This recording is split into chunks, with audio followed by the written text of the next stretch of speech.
ئەنجومەنی پیرەمەگرونی کۆمەڵی ئیسلامی گفتوگۆیەکی کراوەی لە نێوان دەنگدەرانی سنوورەکە و کاندیدانی لیستی ژمارە 194 کۆمەڵی ئیسلامی ڕێکخست و ناساندنی کاندیدەکانە بە جەماوەری خۆمان و بە خەڵکی خۆمان لە دەڤەرەکە.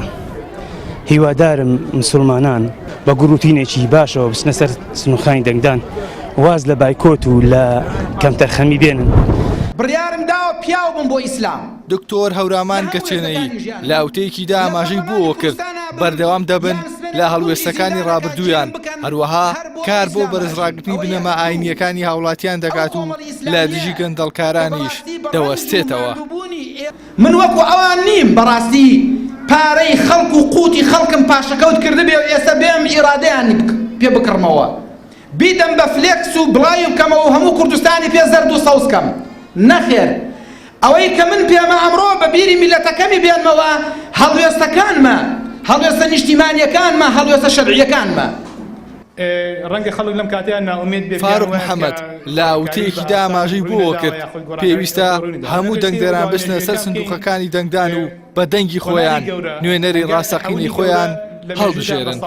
و ئەمە بێگومان بە هەموو لایەنە کرێ بە ئێمە بە ئێوە بە بەڕێستان بە تایبەتی شارەکەی پیرەمەگرونی خۆشەویست کە شارەکەیەکی ناڕازیە لەسەر مەشقی ناڕازایەتەکانە دەوری هەبووە و کۆمەڵی ئیسلامیش هێزێکی سەرەکی هێزە ناڕازیەکانە ومێدەین کە لەم قۆناغەدا کۆمەڵی ئیسلامی پشت بەخوای گەورە هەنگاویشکە بەرەو پێشەوە بڕات. ئەم بێهیواییە دەسەڵاتێک دروستی کردووە بۆ هاوکات هاوژین عومەر کاندیدێکی دیکەی کۆمەڵی ئیسلامی ئاماژەی بە گرنگی بەشداریکردنی هاوڵاتیان کرد لە هەڵبژاردندا و داواشی لە ئامادەبووان کرد هاوڵاتیان ڕازی بکەن کە بە گەرم و گوڕیەوە بچنە سەر سندوقەکانی دەنگدان. کۆمەڵی ئیسلامی کوردستان وەکو شاخێکی گەورە وایە چەنی بە دەرەوە دوو ئەوەنەی لە ناخی ئەرزایە، چەنی لە ناو دامەزراوەکانە هەزار ئەوەنەی لە ناو کۆمەڵگەیە. ئەو کاتی ئەو دەسەڵاتە خەڵک برسی دەکا کۆمەڵی ئیسلامی کوردستانی موچە بۆ بێ باوکان و بێنازان دەبڕێتەوە. ئەگەر هەتا ئێوارە ئێمە بانگەشە بکەینەوە نەچن بۆ هەڵبژاردن هیچ جەدوایەکی نییە و هیچ کەڵکێکی نییە، بەڵام هەر کاتی ئێوە چوون بە دڵنیاییەوە دەچن دەنگ بە حەق دەدەن.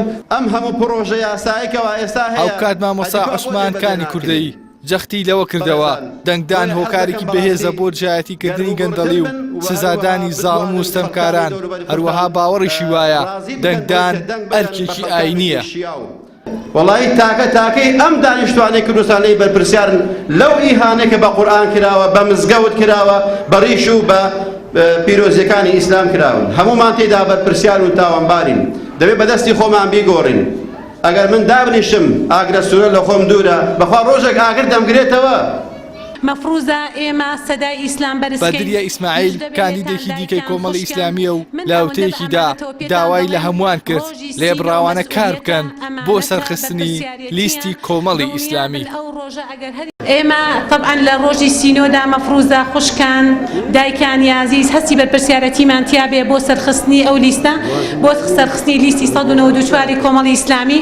مەفروزە ئێمە سەدای ئیسلام بەرزکەین. کۆمەڵی ئیسلامی بە ژمارە 194 بەشداری دەکات لە هەڵبژاردنەکانی پەرلەمانی کوردستاندا. کاندیدان و جەماوەری کۆمەڵی ئیسلامی جەخت لەوە دەکەنەوە بەردەوام دەبن لە هەڵوێستەکانیان و کۆڵ نادەن لە ڕوبەڕووبوونەوەی گەندەڵکاران. ئەحسان ساویر کەناڵی ئاسمانی پەیام پیرەمەگرون.